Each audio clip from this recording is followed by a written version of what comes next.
جس آدمی نے 12,000 صفحے لکھنے ہیں وہ جبریل تو ہے نہیں، وہ نبی تو ہے نہیں کہ اس سے غلطی ہی کوئی نہ ہو۔ ہم 12,000 صفحے لکھنے والے کے ایک سطر کو لے کے ڈھنڈورے پیٹتے رہتے ہیں، یہ غلطی یہ غلطی، اس کے 12,000 صفحات تو گئے۔ کتنا بڑا ظلم ہے، اور یہ ظلم باہر سے نہیں اندر سے ہو رہا ہے۔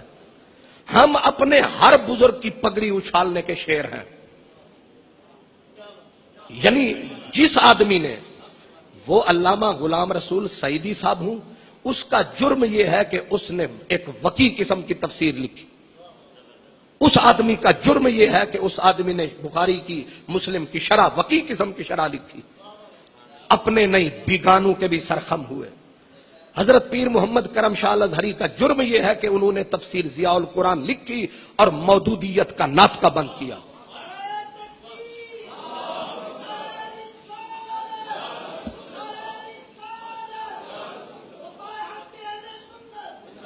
علامہ ڈاکٹر محمد طاہر القادری صاحب کا جرم یہ ہے کہ انہوں نے ہمارے بھولے بھٹکے نوجوانوں کو، جو کئی اپنا جالوں میں پھنستے پھنستے ہمارا گھر ہی خالی ہو رہا تھا، اس بندے نے ان کو ایک نظم میں، ایک ضبط میں لا کر، پھر انہوں نے تحقیق کا کام، تقریر میں تحقیق، گفتار میں تحقیق، ایک انداز اپنایا۔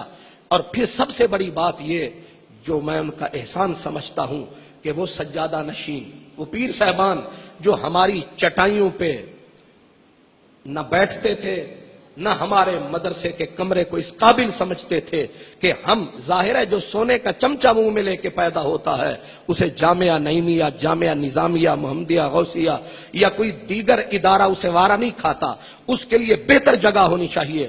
ڈاکٹر صاحب نے نبض پہ ہاتھ رکھا، وہ لوگ جو مدرسوں کی طرح منہ نہیں کرتے تھے، آج وہ بہترین ادیب بھی ہیں، بہترین خطیب بھی ہیں۔